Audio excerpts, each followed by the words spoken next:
Muy buenas Romadictos, ¿qué tal estáis? Soy Federico Romero de Historia y Roma Antigua y hoy vamos a hablar de una nueva figura súper interesante del Imperio Romano y que apenas está divulgada y comentada, ¿no? Es una figura que aparece y de la que hablamos bastante extensamente En Defensa de Roma, el libro que publiqué con la Esfera de los Libros, y que tiene una historia que representa muy bien ese siglo IV, ¿no?, en el que acontece. Os pongo un poquito en antecedentes, en situación, ¿no? Estamos en el año 352, 353. Constancio, después de una cruenta guerra civil, después de la batalla de Mursa en el 351, que supuso la vida de 50.000 legionarios romanos muertos en un solo día, en una sola batalla, entre las fuerzas de Occidente representadas por el usurpador Magnencio y las fuerzas venidas de Oriente representadas que representaban al emperador Constancio II.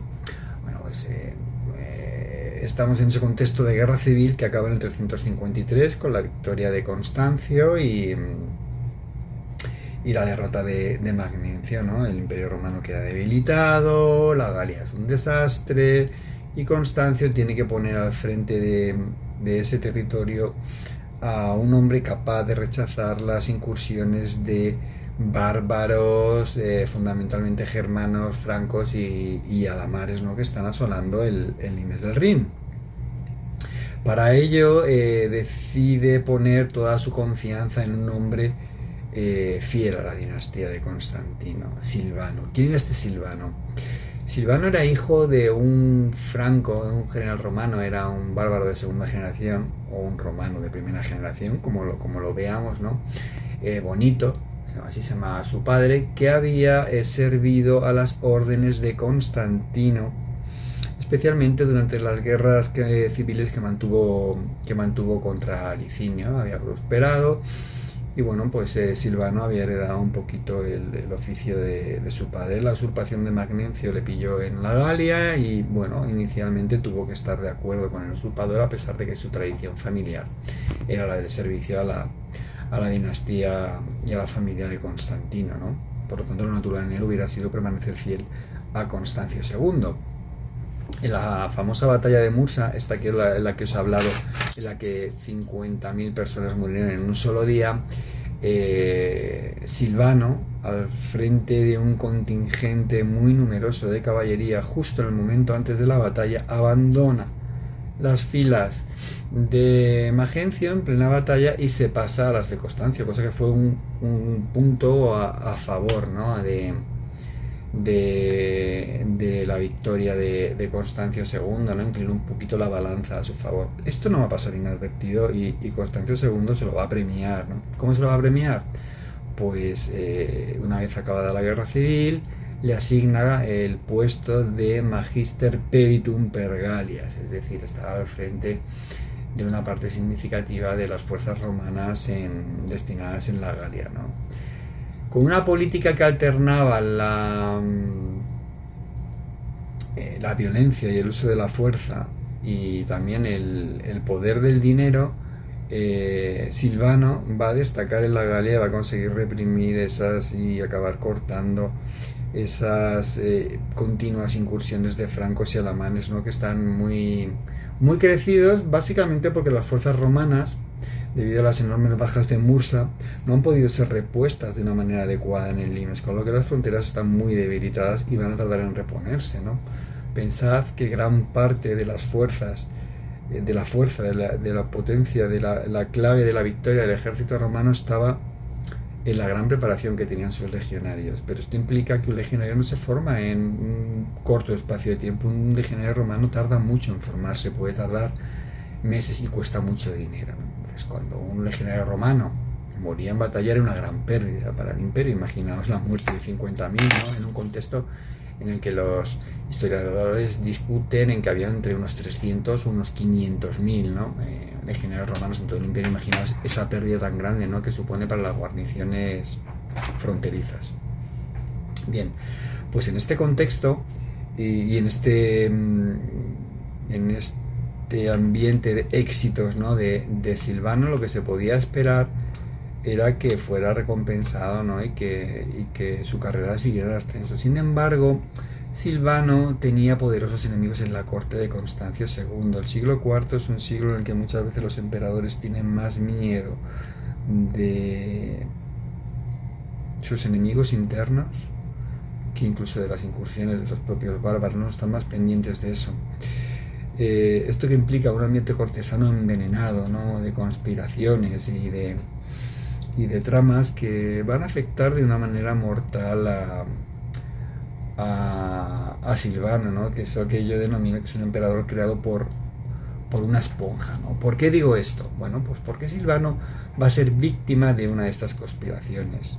Dos personajes muy poderosos en la corte, Apodemio y Eusebio, utilizan unas cartas falsificadas. ¿Cómo las falsificaron? Pues utilizaron cartas escritas por otro motivo por Silvano, las borraron con una esponja y mediante raspado, nos lo cuenta muy bien Amiano Marcelino, que fue testigo directo de los hechos y participante en uno de los actores principales en esta trama. Y luego reescribieron un texto en el que prácticamente se venía a demostrar que Silvano lo que estaba buscando era apoyos para usurpar el trono el trono imperial en Occidente, ¿no? Y retomar el papel que había tenido Magnencio durante esos 3 años, ¿no? Del 350 al 353, ¿no? Silvano es rápidamente informado por sus amigos en la corte de que está siendo víctima de estas conspiraciones. Hay algunos importantes figuras militares como Malarico, por ejemplo, que se levantan, ¿no? A favor de Silvano, elevan su voz, ¿no? De hecho, Constancio II era una persona bastante renuente a pensar que Silvano le estaba traicionando, ¿no? Sin embargo, los conspiradores no cesaron, falsificaron nuevas cartas, intentaron revolver el ambiente político en la Galia todo lo posible en contra de Silvano, que al final, temeroso de que esto le costara la vida, porque Constancio al final decide llamarle a la corte, cuando recibe esa notificación y ve que posiblemente lo mismo ni llega a la corte, que no va a tener un juicio justo, que lo mismo por el camino acaba detenido y acaba justiciado, como le había pasado recientemente al César Galo, ¿no? Perdón, como os iba diciendo, Constancio II le da una segunda oportunidad a Ursucino, le dice que tiene que ir en una misión suicida a la corte de Constancio, a la corte de Silvano, y bueno, pues contactar con su entorno, ¿no? Para tratar de derrocarlo. De esta manera consigue evitar una segunda guerra civil que hubiera tenido unas consecuencias desastrosas para el Imperio Romano. Pensad que hacía un par de años, el Imperio Romano había sufrido la pérdida de 50.000 soldados, que el Limes del Rin estaba bajo mínimos, y francos y alemanes siempre al acecho de su oportunidad para poder incursionar en territorio romano, ¿no? Y saquear, robar, violar y llevarse población como esclavos al barbárico, ¿no? Esa era la situación. Bien, Ursucino acepta la orden del emperador y, acompañado de un estado mayor muy reducido de unas 10 personas, se planta en la corte de Silvano. Silvano, además, sabía que Ursucino era una persona opuesta, ¿no? a sus enemigos en la corte de Constancio. Le recibe bien, amigo de su padre, le recibe bien a él y a sus 10 oficiales del Estado Mayor, entre ellos está Amiano Marcelino, y acepta, ¿no? la sumisión aparente de Ursucino, ¿no? Y la aceptación de su usurpación, ¿no?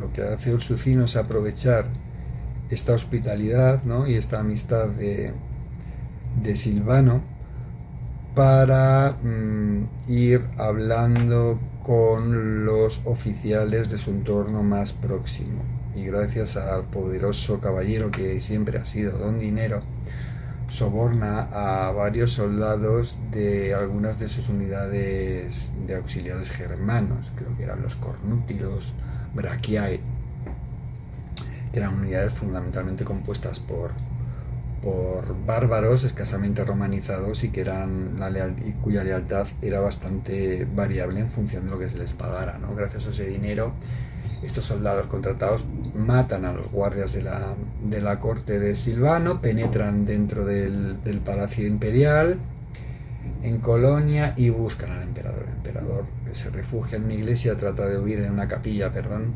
donde se refugia a rezar, pero le encuentran allí y allí le asesinan, ¿no?